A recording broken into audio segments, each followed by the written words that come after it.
O casco marcou seu peito, a carne fumegava um pouco. Eu nunca mais fechei os olhos sem ver aquilo. Meu nome é Carlos, e o que presenciei na casa do meu primo Juliano, em um sítio esquecido na zona rural de Arcoverde, Pernambuco, rasgou o véu da minha realidade. Era uma visita comum, daquelas para respirar o ar puro e fugir do caos da cidade grande, mas virou meu pior pesadelo, um pesadelo que nunca terminou. A noite desceu pesada, um manto escuro sem estrelas, sem lua. Era noite de lua nova. Meu primo havia comentado, um detalhe que se mostrou mais sinistro do que eu poderia imaginar em minha inocência de homem urbano. O ar era denso, parado, quase opressor, carregado de uma umidade estranha que grudava na pele. Nenhum grilo ousava cantar, nenhum sopro de vento ousava balançar as folhas secas das árvores que rodeavam a pequena propriedade. Um silêncio absoluto, daquele que incomoda, que faz os pelos da nuca arrepiarem sem motivo aparente, um presságio de algo terrível que se aproximava sorrateiramente. Eu tentava pegar no sono, mas a agitação incomum do gado lá fora me mantinha em um estado de alerta constante.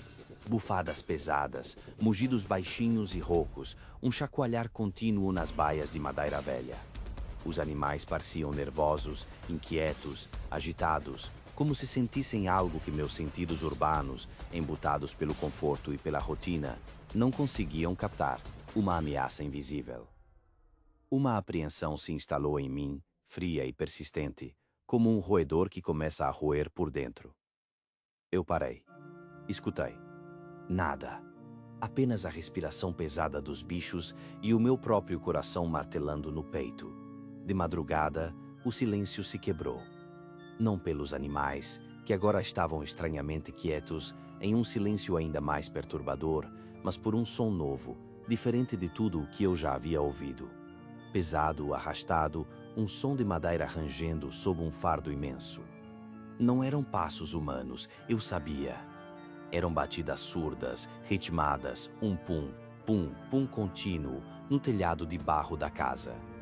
Um ritmo lento, cadenciado, como se algo enorme estivesse caminhando ali em cima, um peso descomunal movendo-se com um propósito sombrio e inexorável. Parecia saltar, ou talvez galopar em câmera lenta, um movimento antinatural, grotesco. O coração disparou, um tambor descompassado em minha caixa torácica. Eu prendi a respiração, o ar preso nos pulmões.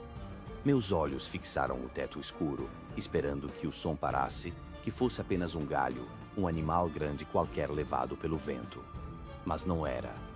O som continuou, aproximando-se do meu lado da casa, depois seguindo para o quarto de Juliano, um arrastar lento e medonho. O pânico começou a corroer minhas entranhas. Eu sabia que não era um animal comum. Não era. Então, um baque surdo, molhado, um som que gelou até os ossos. Algo incrivelmente pesado havia pulado do telhado para o quintal de terra batida. O impacto estremeceu as paredes da casa inteira. Eu congelei na cama, sob o cobertor fino, como uma presa prestes a ser devorada. Meus músculos estavam tensos, minha garganta seca como areia. Eu não ousava me mover, nem respirar direito, temendo que qualquer movimento, por menor que fosse, me denunciasse a criatura lá fora. Passos, pesados, arrastados, um som inconfundível de cascos. Mas havia algo diferente, algo profundamente antinatural, algo que desafiava a lógica e a natureza. Não era o som de um quadrúpede comum correndo livremente pelo campo. Parecia ereto. Como se um bicho grande, com cascos fendidos, estivesse caminhando em duas patas, um monstro saído dos pesadelos mais profundos. Os passos se arrastavam na terra, lentos, deliberados, contornando a casa, vindo na direção de onde eu sabia que meu primo dormia, ou tentava dormir. Estavam vindo, para o quarto de Juliano. O som parou, bem em frente à janela do meu primo. E então, o arranhão. Metálico, longo, sibilante, um som de aço sendo rasgado. Unhas ou garras afiadas, ou talvez os próprios cascos, raspando as grades de ferro da janela de Juliano. Um som horripilante que se cravou na minha mente como um ferro em brasa. Eu sentia um frio na espinha, um terror paralisante que me impedia de qualquer reação. Eu queria gritar, queria correr para proteger meu primo, mas meu corpo não me obedecia. Estava petrificado. Eu estava ali, ouvindo aquele som infernal, enquanto a coisa marcava seu território. Durou o que pareceram séculos, cada arranhão uma eternidade. Depois, o som do arranhão parou. Os passos se arrastaram de volta pelo quintal, mais rápidos agora, sumindo na escuridão opressora da noite, levando consigo a presença maligna.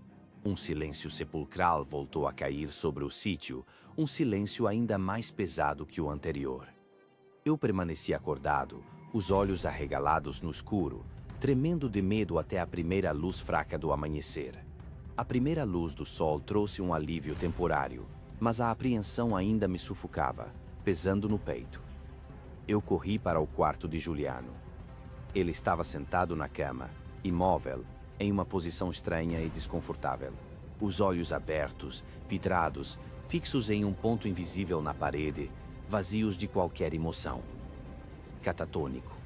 Seu corpo estava rígido, tenso, como uma estátua de cera. Eu o chamei, o sacudi com força, mas ele não respondia, não reagia. Apenas aquele olhar vazio, perdido em algum lugar distante, absorvido pelo terror que o havia consumido. Ao examiná-lo, tentando entender o que havia acontecido na escuridão daquela madrugada, meus olhos caíram sobre seu peito. Bem no centro, um hematoma escuro, de um roxo profundo, perfeitamente simétrico. Tinha o formato exato de um casco fendido, uma marca inconfundível, um símbolo de propriedade. E, ao redor da pele ferida, uma leve queimadura, como se algo quente e abrasivo tivesse sido pressionado ali com uma força brutal. Eu senti náuseas, um enjoo profundo e um pavor gélido me invadiu. Aquilo era real. Era a prova incontestável do que eu havia ouvido, do que havia espreitado na noite mais escura. Corremos para o vilarejo mais próximo, buscando ajuda, buscando respostas para o inexplicável. Um idoso, com a pele marcada pelo sol inclemente e o olhar cansado pela vida dura, ouviu nosso relato com uma calma perturbadora, como se já tivesse presenciado 1001 histórias semelhantes. Ele balançou a cabeça lentamente, confirmando meus piores medos, os medos mais primitivos. Em noites de lua nova, Carlos, ele disse com uma voz rouca e grave, algo que caminha com o gado vem para marcar o que é seu, para reclamar sua propriedade. É uma lenda antiga, uma coisa daqui, que sempre existiu, desde tempos imemoriais. Ele não disse o que, apenas algo, uma palavra carregada de todo o horror que pode existir. Juliano nunca se recuperou totalmente. Ele se mudou para Recife, a grande cidade, tentando desesperadamente deixar o sítio amaldiçoado, a marca sinistra, o horror inominável, para trás. Eu pensei que ele estaria seguro, longe daquela escuridão rural, daquela lenda viva. Eu estava enganado, de uma forma cruel e irreversível. O telefone tocou meses depois, uma noite fria e chuvosa. Era Juliano, sua voz um sussurro rouco, quase inaudível, carregada de um pavor indizível, um pavor que eu conhecia tão bem. Ele me contou sobre os sons. Cascos, pesados, arrastados, no 10º andar de um prédio movimentado, um lugar onde não deveria haver nada além de pessoas e suas vidas urbanas. Ele ouvia à noite, no silêncio do apartamento, o mesmo som que eu havia ouvido no telhado, no quintal. Bum, bum, bum. Eu não acreditei inicialmente, tentei racionalizar, disse que era o vento, a estrutura antiga do prédio, o barulho dos vizinhos. Eu tentei, Carlos, ele disse, eu tentei ignorar. Mas então ele me enviou as fotos. Em frente à porta do seu apartamento, no 10º andar, longe do solo, longe de qualquer animal, uma prova inquestionável. Marcas de barro vermelho no carpete limpo do corredor. E no meio do barro, nítidas, indeléveis, as pegadas de um casco fendido. Pequenas, mas ali, inconfundíveis, um aviso claro. Aquela coisa o havia seguido. Marcou uma vez, e agora o caçava implacavelmente, não importava a distância, não importava o refúgio. Ele ainda está lá, em Recife, esperando. Eu não sei o que vem depois. Eu não quero saber. Eu ouço os cascos nos meus próprios pesadelos cada noite e sei que nunca estarei livre. A marca dele não está no meu corpo, mas está na minha alma, e isso é pior que qualquer ferida física. Está vindo, sempre, e não há onde fugir. O ferrolho estava retorcido. Para fora, uma força de dentro desfigurou o metal, e no centro exato do quarto, uma montanha pequena de terra vermelha se erguia, como um túmulo sem nome, uma cicatriz indelével na madeira, um lembrete palpável da profanação, uma afronta à lógica. Meu nome é Heraldo, e em 2023 eu me vi encurralado na solidão inóspita do sítio do meu tio, em Catolé do Rocha, no agreste da Paraíba. A intenção era cuidar da casa e da terra por algumas semanas, um respiro do caos ensurdecedor da cidade, uma promessa de silêncio e um céu coalhado de estrelas.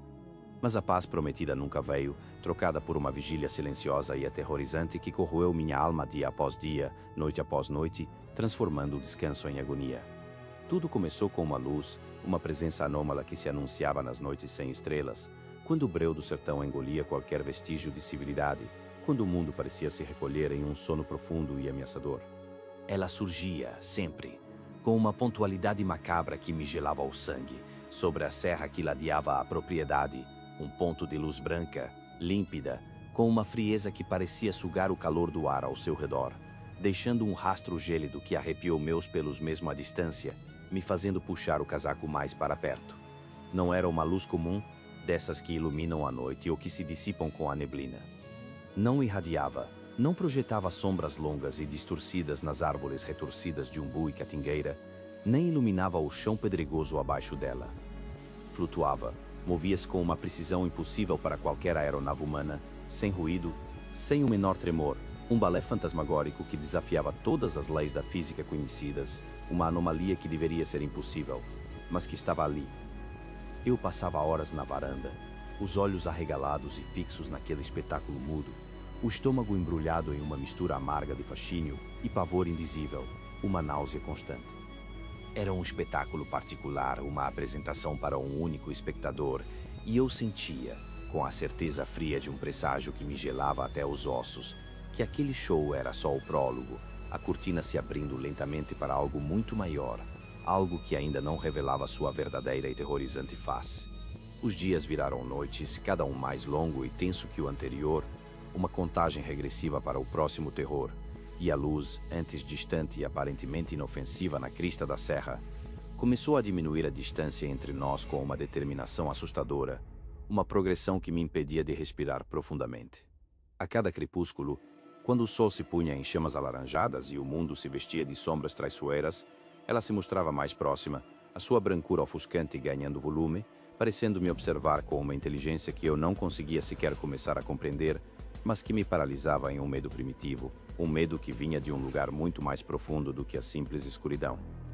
As tardes ensolaradas eram uma trégua frágil, um alívio temporário da opressão noturna, um falso senso de segurança que se desfazia com o último raio de sol, mas a escuridão sempre retornava, pontual e implacável, trazendo consigo a expectativa gélida daquela aparição silenciosa de sua inevitável aproximação. A sensação de estar sendo vigiado tornou-se quase física, um peso constante e sufocante sobre os ombros, o ar denso ao meu redor, pesado com uma presença invisível que me esmagava, que me roubava o fôlego. Eu me sentia como um inseto sob um microscópio, analisado, dissecado sem piedade. Certa noite, o ponto de luz já não estava mais na serra, a quilômetros de distância.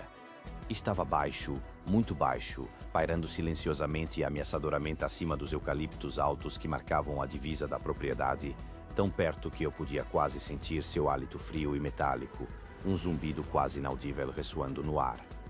Eu recuei para dentro, as mãos suadas de pavor, o coração em disparada contra as costelas, batendo um ritmo de tambor tribal no peito, ecoando nos meus ouvidos. Tranquei a porta principal com o ferrolho enferrujado, empurrando-o com força, conferi o ferrolho da janela da sala de jantar, um ritual inútil e patético, eu sabia, uma barreira de papel, uma piada cruel contra o que quer que fosse aquilo.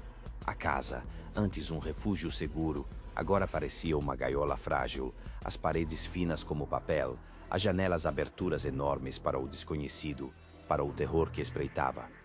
Foi então que ouvi, pela primeira vez, os passos. Pesados, arrastados, arranhando o cimento áspero da calçada, um som que ecoava na pedra, ao redor da casa, como se algo enorme, com um peso inimaginável e invisível, estivesse patrulhando meu perímetro com uma paciência calculada, um método assustador. Eu parei. Escutei.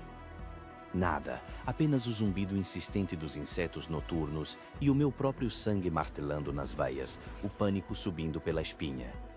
Prendi a respiração, cada músculo tenso até a dor, esperando que fosse apenas a minha imaginação em pânico, fruto da privação de sono e do medo que já me consumia. Mas o som retornou, dessa vez mais nítido, mais próximo, inconfundível, parecendo vir de trás da casa, contornando a estrutura, aproximando-se da janela do meu quarto, o lugar onde eu buscava descanso, o último e mais vulnerável refúgio. Um feixe de luz. Grosso, denso, com uma materialidade assustadora, quase tátil, diferente da brancura etérea da esfera lá fora.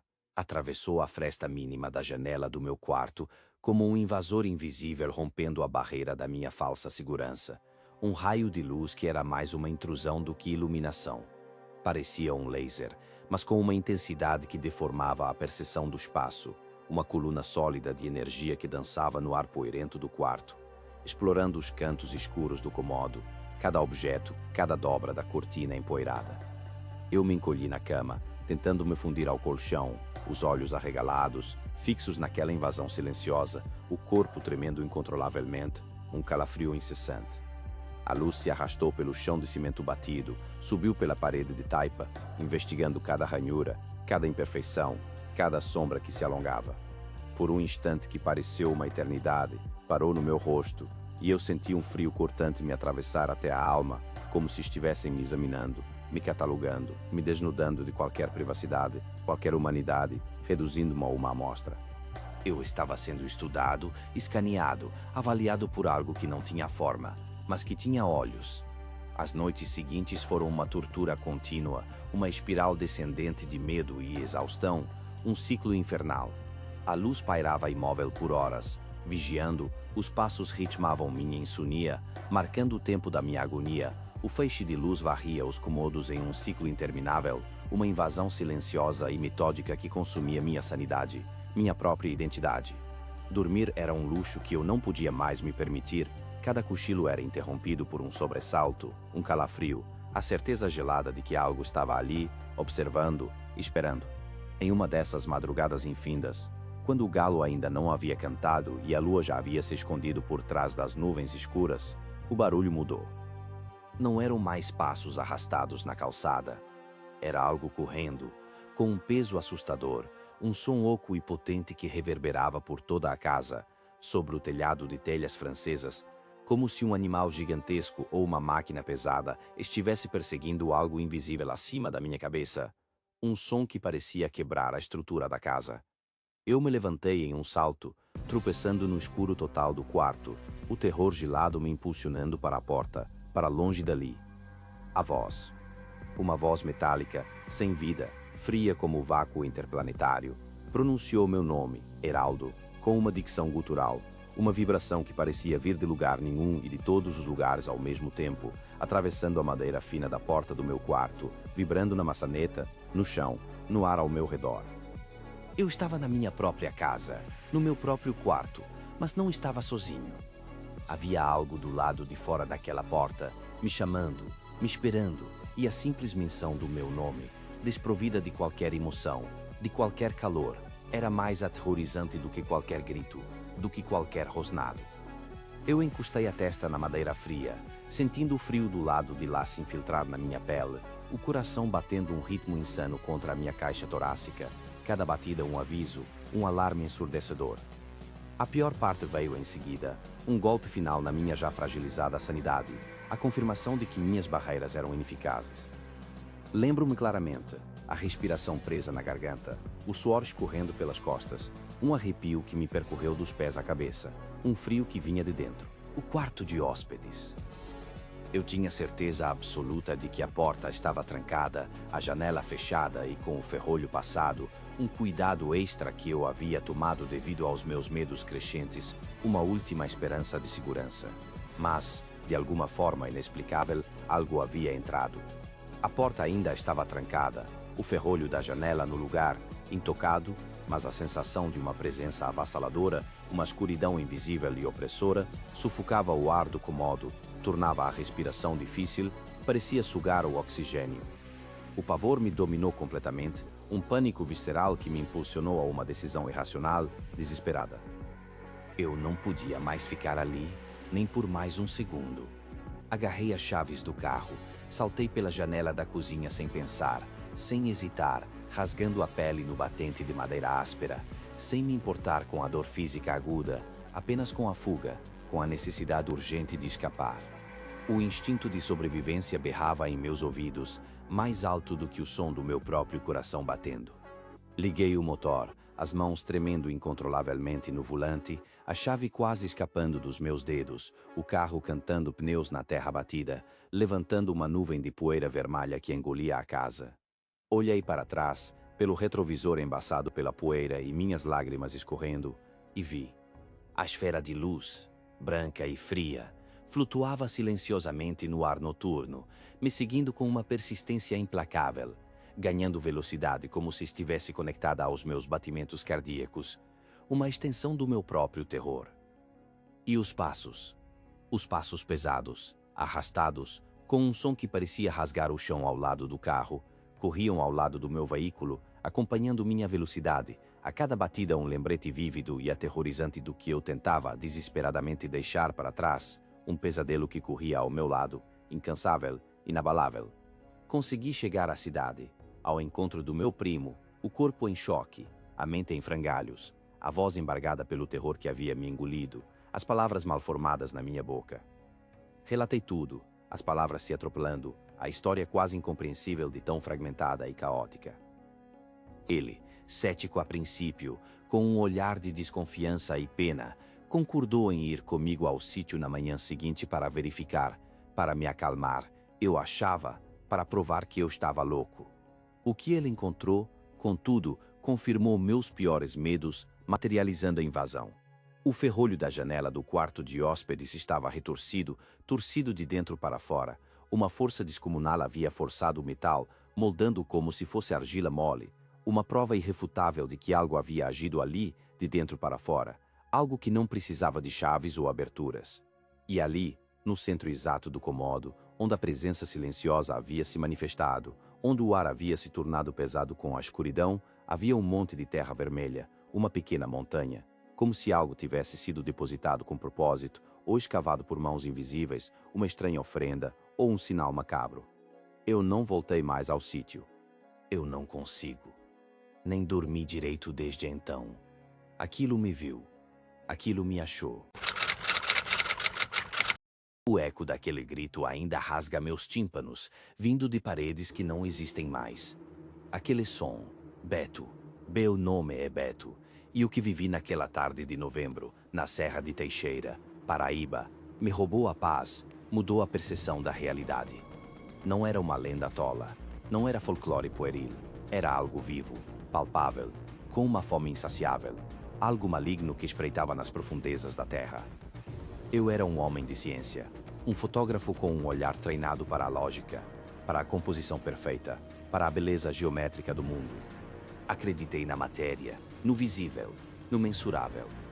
E foi essa busca pela imagem ideal, pela captura do ineditismo, que me levou ao abismo, à beira da insanidade. Meu primo, um homem rústico, com a pele marcada pelo sol inclemente do sertão e os olhos sábios de quem conhece os perigos ocultos da natureza, me avisou sobre o gritador. Suas palavras eram carregadas de um respeito ancestral pelo desconhecido, um medo genuíno que senti vibrar em cada fibra do seu ser. Uma lenda local, ele dizia, algo que vivia nas fendas mais profundas das montanhas, gritando, atraindo, puxando suas vítimas para um nada do qual nunca mais retornavam. Eu sorri, um sorriso cético, carregado de superioridade urbana. Agradeci o aviso com a polidez forçada de quem não crê, mas desconsiderei cada sílaba. Para mim, eram apenas superstições de gente do interior, contos para assustar crianças e manter os curiosos longe de seus segredos. Eu era um fotógrafo urbano, acostumado com o asfalto quente, o concreto frio, o barulho constante da metrópole, não com assombrações do sertão. O que eu queria era a imagem perfeita, a natureza selvagem e intocada daquele cânion isolado, os paredões de rocha imponentes, a luz da tarde incidindo precisa, dourada, quase mágica para meu drone de última geração. Eu queria a fotografia que ninguém mais tinha, a exclusividade que valida a arte. Aquele dia, o sol parecia mais intenso, de um dourado quase avermelhado, um brilho estranho, quase um aviso silencioso, um presságio sombrio que eu, na minha arrogância, não soube decifrar. O ar estava pesado, denso, mas puro, com o cheiro adocicado do mato seco misturado ao mineral frio e pungente da rocha, e um toque de algo úmido, quase podre, que ignorei. Eu estava lá para capturar a beleza bruta, a imensidão da paisagem, a solidão sublime da Paraíba. Eu preparei o equipamento com a calma de um cirurgião, checando cada bateria, cada configuração, cada cabo. O drone subiu, um zumbido eletrônico e distante, quase um lamento robótico no ar limpo, um ponto preto minúsculo contra o azul intenso do céu, diminuindo até desaparecer. As imagens vinham nítidas para a tela do controle, revelando a grandiosidade daquele lugar intocado, as formações rochosas esculpidas pela erosão, figuras ancestrais, as sombras alongadas se movendo lentamente pela vastidão do terreno. Foi então que vi, através da tela, uma anomalia geométrica. Uma fenda. Uma fissura esguia, quase um corte cirúrgico na rocha viva, escura, profunda, com uma boca que parecia sugar a luz, convidando. Uma entrada para algo mais profundo, mais escuro, um segredo da terra guardado por eras. A curiosidade me fisgou com garras afiadas, uma fome de descoberta que eu não pude resistir. Eu aterrissei o drone com suavidade. Eu fui até lá, a mochila pesando nas costas, o coração batendo com a excitação da descoberta, com a adrenalina do explorador. A entrada era estreita, úmida, escorregadia, o ar lá dentro era pesado, denso, com cheiro de terra molhada, de pedra fria, de musgo antigo e de algo mais, algo metálico, quase de sangue. Eu me espremi, a mochila roçando nas laterais ásperas da rocha, arranhando o tecido, a pele exposta dos braços. O silêncio lá dentro era antinatural, espesso, quase tátil, engolia qualquer som externo, qualquer vestígio do mundo lá fora, como se o tempo e o espaço se dobrassem sobre si mesmos. Mas não era um silêncio vazio, um silêncio de paz ou de ausência. Era um silêncio que parecia conter algo, uma pressão invisível que apertava os ouvidos, que pesava no peito, que roubava o oxigênio.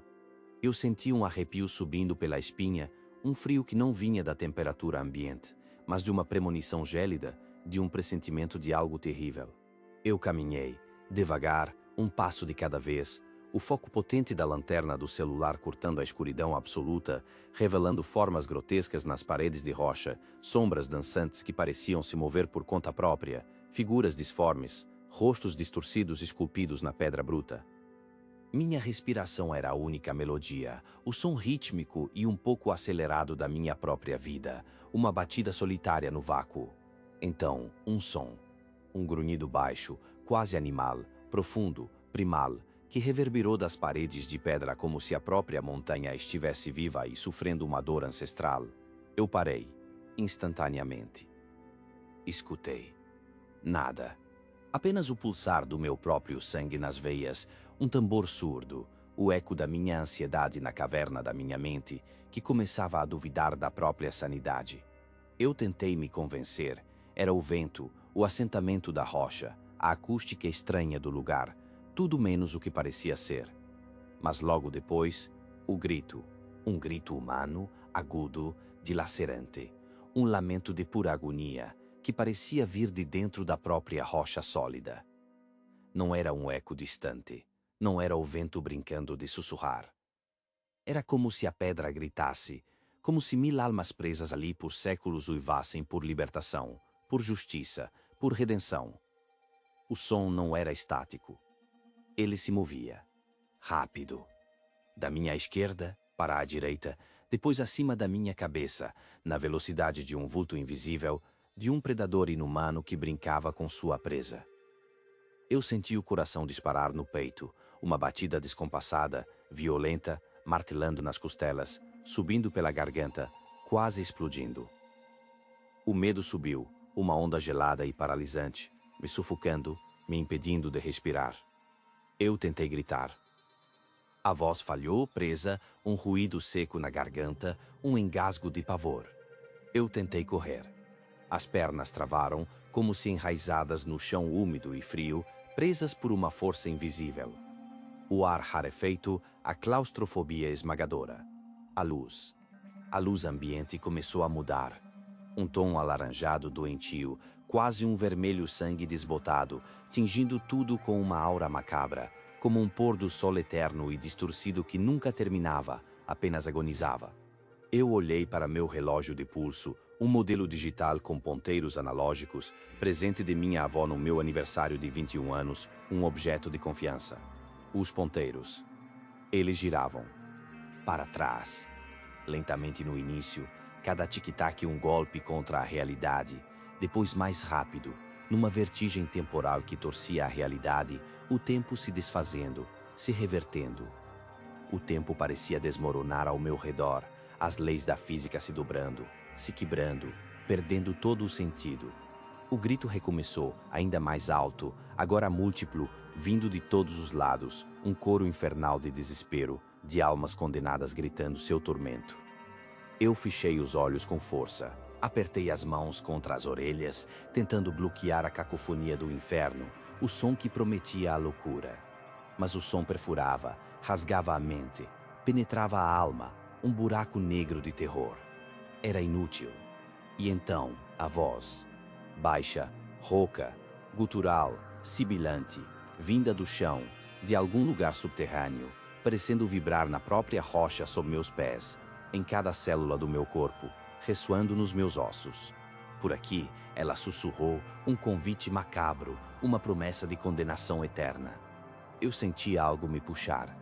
Uma força invisível, fria, densa, como tentáculos etéreos de gelo tentando me arrastar para mais fundo na escuridão, para o abismo que se abria sob meus pés, para onde os gritos nasciam. Eu lutei, com um desespero primordial que nunca soube que possuía, uma vontade de viver que superava o pavor mais absoluto. Eu me desprendi, rasgando a pele, a roupa, a alma, escapando por um triz. Eu corri. Eu corri como nunca havia corrido na vida, o pânico me impulsionando, cada batida do coração um tambor de fuga. Tropecei nas pedras soltas, nas raízes retorcidas, minha mente um borrão de puro terror, um instinto bruto de sobrevivência. Eu não olhei para trás. Não podia. O simples pensamento de virar o rosto, de ver o que me perseguia, me paralisava, me transformava em pedra. Eu via a abertura da fenda, a luz lá fora. Me joguei para fora, o corpo arranhado, dolorido, ensanguentado, a respiração em espasmos. A luz do sol me cegou ao sair, um clarão branco e violento que parecia purificar, mas era apenas ilusão. O ar fresco parecia veneno nos pulmões queimados, mas eu o inalei com avidez, com uma gratidão desesperada. Eu ofegava, o corpo tremendo incontrolavelmente, um espasmo nervoso que não me deixava.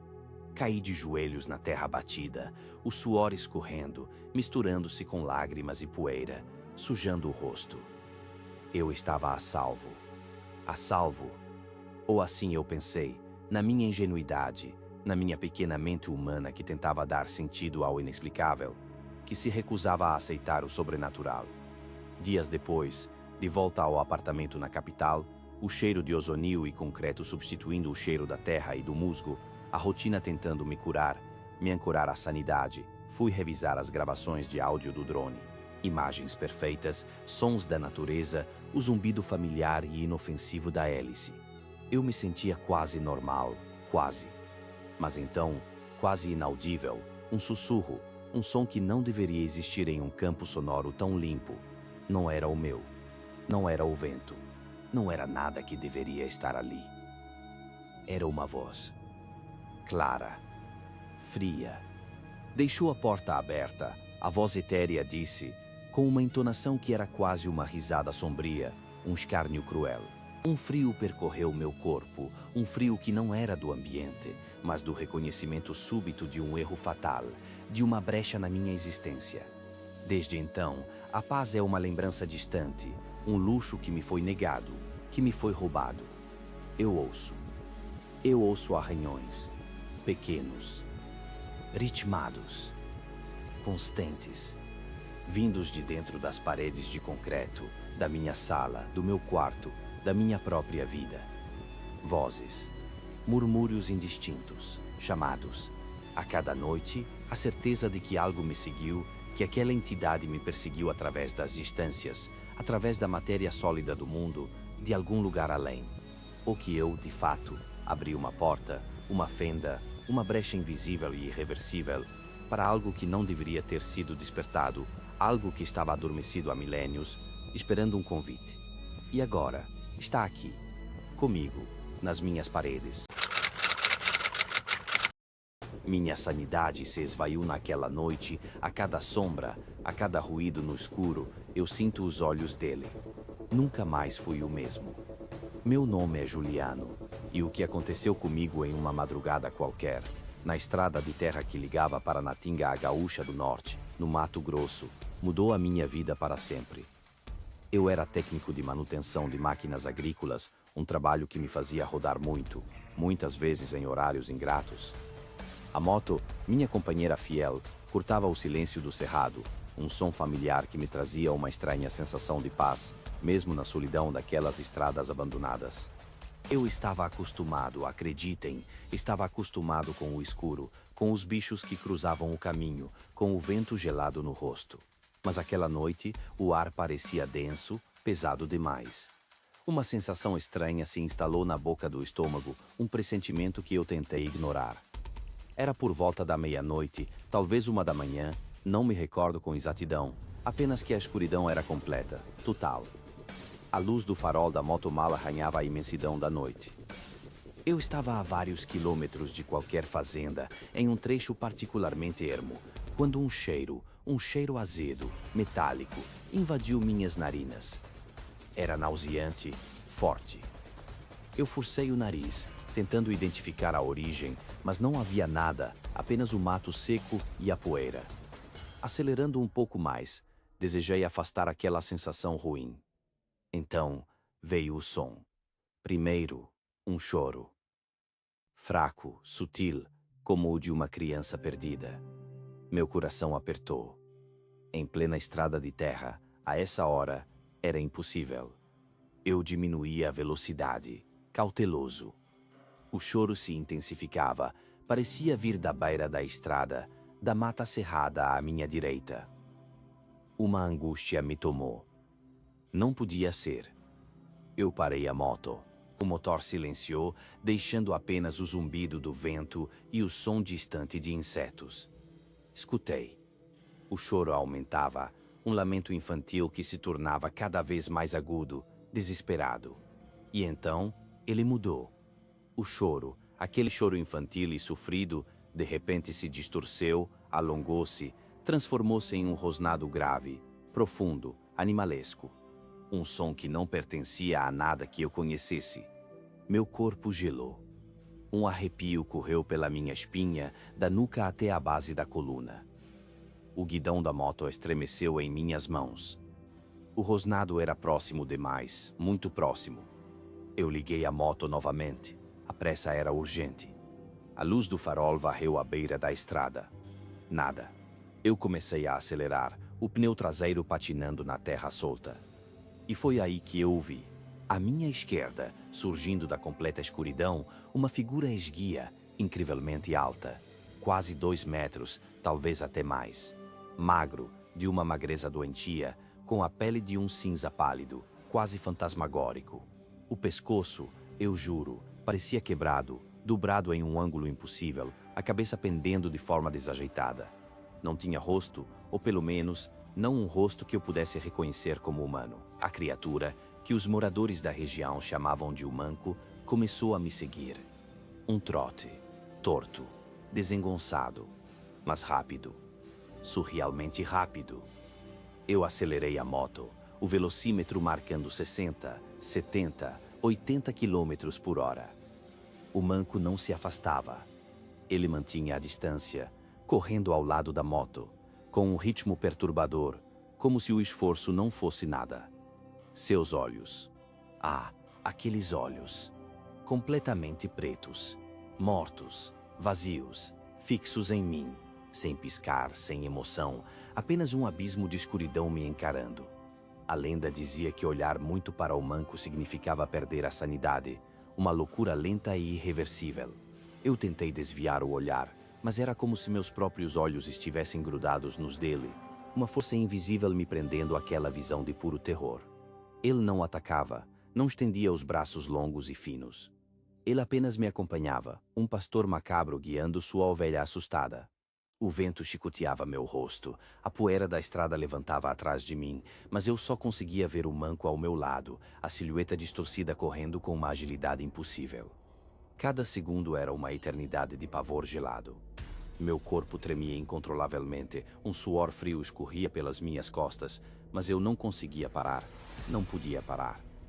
O medo era um motor, a adrenalina pura mantinha meus olhos abertos, fixos à frente, sem ousar olhar para trás, apenas de relance para ter certeza que ele ainda estava lá, ao meu lado.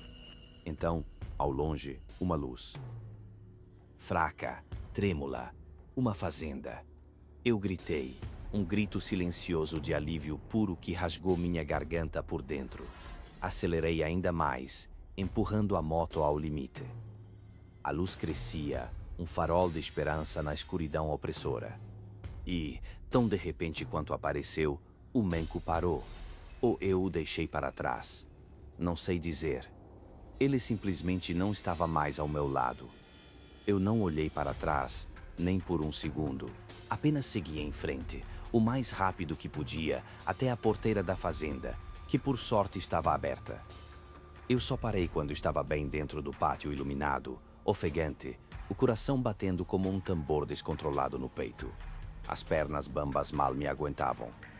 Eu desci da moto, o corpo inteiro tremendo, e me joguei no chão, as mãos na terra, tentando sentir algo real, algo sólido, algo que não fosse o pavor que ainda me consumia. Naquela noite, eu não dormi.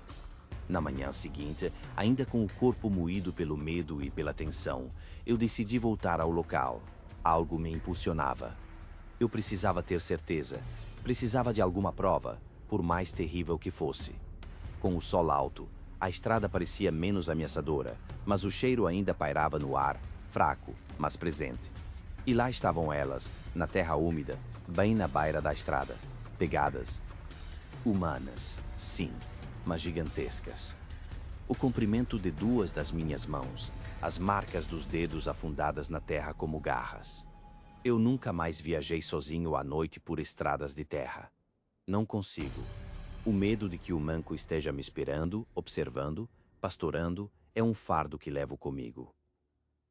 Cada noite, os olhos pretos e mortos dele me encaram na escuridão do meu quarto. Cada barulho me faz pular. A sanidade é uma linha tênue, e eu sinto, a cada dia, que ele ainda me puxa, lenta e inexoravelmente, para o seu abismo. E eu sei que ele ainda está lá, esperando. Sempre esperando. A risada ecoou, um som profundo e debochado, enquanto o que quer que fosse se arrastava pela vegetação pesada, o som de galhos secos quebrando sob um peso imenso. Meu coração falhava no peito, a garganta seca. Eu estava no oco, estava completamente perdido, e a coisa estava vindo para me levar de vez. Meu nome é Jairo, e em junho do ano passado, a mata de altitude no sítio da minha família, perto de Triunfo, quase me engoliu. Era uma tarde comum, eu sozinho, o resto da família na cidade, e eu me embrenhei na mata para consertar uma mangueira de água que teimava em vazar. Aquele pedaço de chão, normalmente tranquilo, esconde segredos que só aparecem quando a neblina rasteja, uma névoa espessa que engole as árvores, distorce os sons e transforma o familiar em algo horripilante. Naquele dia, a neblina desceu rápido, um manto cinzento que me cegava a poucos metros. Eu estava perto do córrego, agachado, as mãos sujas de terra úmida, tentando apertar uma braçadeira enferrujada, quando ouvi o primeiro chamado. Jairo, uma voz familiar, arrastada, como se viesse de muito longe, mas ao mesmo tempo bem perto. Era Cláudio, meu irmão, o que mora em São Paulo, o que quase nunca pisa no sítio. Ele chamava, pedia ajuda, dizia que precisava segurar algo pesado, que estava prestes a cair. Minha mente travou. Cláudio? Aqui? Impossível. Mas a voz era tão real, tão cheia de urgência. Meu instinto era ir. Eu parei. Escutei. O chamado veio de novo, mais perto, vindo de dentro da mata, para longe da trilha precária que eu conhecia. Minha mangueira estava quase consertada, mas a preocupação pelo meu irmão, mesmo sabendo que era ilógico, me puxou. Larguei a ferramenta no chão molhado e segui a voz. A vegetação começou a ficar mais densa, galhos arranhando minhas pernas, folhas úmidas chicoteando meu rosto.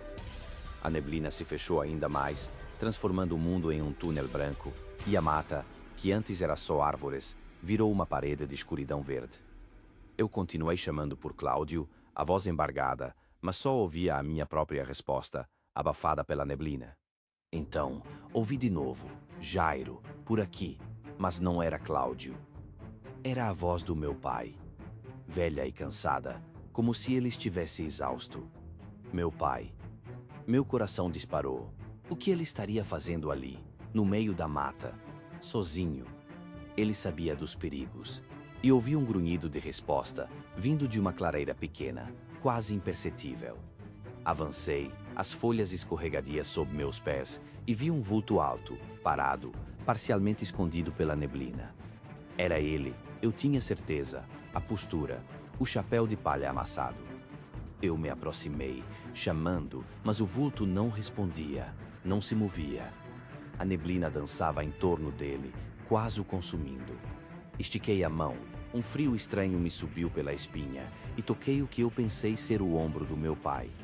Era madeira podre, fria e úmida. Um tronco de árvore quebrado, consumido pelo tempo, a forma enganosamente humana, uma miragem perfeita criada pela névoa e pelo meu desespero. Eu pulei para trás, um grito preso na garganta. Aquilo não era meu pai. Nada ali era real. A clareira, o tronco, o silêncio repentino. Tudo era uma mentira. Me dei conta. Eu estava andando em círculos. As vozes, o vulto, tudo era uma armadilha. Aquele lugar era conhecido por roubar a orientação das pessoas, por levar para o oco, um lugar de onde poucos retornam. O ar ficou pesado, denso, como se o oxigênio estivesse sendo sugado, ou talvez fosse só o meu medo me asfixiando. Tentei voltar, mas cada passo parecia me levar mais fundo. Eu não reconhecia mais nada. As árvores se repetiam, os galhos eram labirintos, o chão, uma armadilha de raízes. Eu parei. Respirei fundo, mas só senti o cheiro de terra molhada e de um mofo pesado, quase adocicado. Foi então que ouvi a voz mais clara de todas. Jairo, o jantar está pronto. Minha mãe. Ela estava brava, impaciente, como sempre quando a gente demorava. Uma pontada de alívio me perfurou, mas foi rapidamente substituída por um terror gélido. Minha mãe nunca viria me chamar na mata. Nunca. O som veio então. Não um chamado, mas um arrastar. Pesado. Lentíssimo. Como algo enorme, sem pernas, sem braços, mas com força brutal, se movendo logo ali, a poucos metros, escondido pela cortina branca da neblina. A vegetação se mexia, galhos se partiam com estalos secos, folhas rasgavam. Eu não podia ver, mas podia sentir o movimento, a presença, o cheiro de terra remexida e algo azedo, putrefato. Era grande. Muito grande. Eu me encolhi, o corpo tremendo, tentando não fazer o menor ruído. O arrastar parou. O silêncio voltou, mas era um silêncio diferente, um silêncio de espera, de caça. E então, veio a risada. Uma risada masculina, profunda, rouca, cheia de escárnio, vinda de lugar nenhum e de todos os lugares ao mesmo tempo. Era debochada, zombeteira, como se o que estivesse ali estivesse se divertindo com o meu pânico, com a minha impotência. Eu sabia que estava perdido. Eu estava encurralado, com as pernas presas no lodo da mata, meu corpo em choque. A risada sumiu e o arrastar recomeçou, mais rápido, vindo na minha direção. Eu fechei os olhos, o desespero me consumindo. E por puro milagre, ou talvez pela memória muscular do meu pânico, meus pés tropeçaram em algo familiar. A mangueira. A velha mangueira com o furo remendado. Eu tinha achado o caminho de volta, tinha achado a minha trilha. Eu não pensei, não olhei para trás. Eu corri. Corri como nunca tinha corrido na vida, rasgando a neblina, ignorando os arranhões e os galhos que me chicoteavam. Corri até sentir o ar da clareira, até ver a luz do sítio, até a segurança da minha casa. Cheguei em casa sujo, esbaforido, tremendo de frio e medo. Meu pai me olhou, um olhar de quem entende, de quem já viu. Ele só disse, com a voz grave, em tempo de neblina, Jairo, o bicho fica atrevido, ele usa as vozes da gente para desorientar e capturar. Eu senti um arrepio. Não era só uma história. Era real, o chamado na mata de triunfo. E eu ainda sinto o cheiro daquele mofo, ouço a risada e vejo o vulto disfarçado do meu pai, sempre que a neblina desce, sempre que penso naquela mata. Eu nunca mais voltei para lá, nem sozinho, nem acompanhado. A mata tem fome. A mata chama.